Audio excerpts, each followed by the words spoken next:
Республиканские энергетики усилили контроль за электросетями в преддверии морозов. Речь идет о стратегически важных для республики магистральных линиях и подстанциях. Хакасский филиал компании Россети ФСК ЕС использует самые современные методы диагностики и мониторинга. Подробности у Константина Кравцова.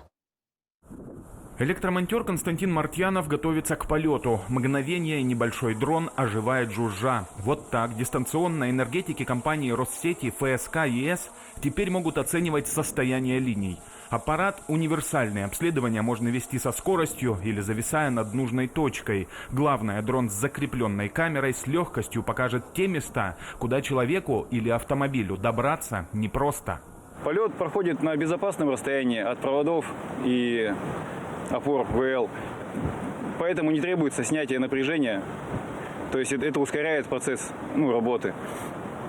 Съемка квадрокоптером позволяет выявить дефекты, находясь на трассе ВЛ, позволяет выявить битые дефектные изоляторы и другие неисправности.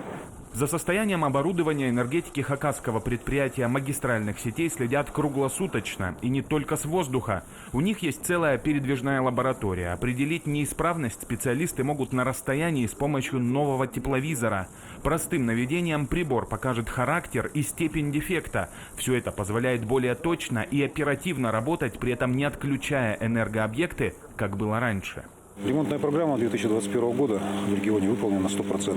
Несмотря на завершение активной фазы ремонтной кампании, мы продолжаем контролировать состояние наших объектов с применением новой техники и приборов.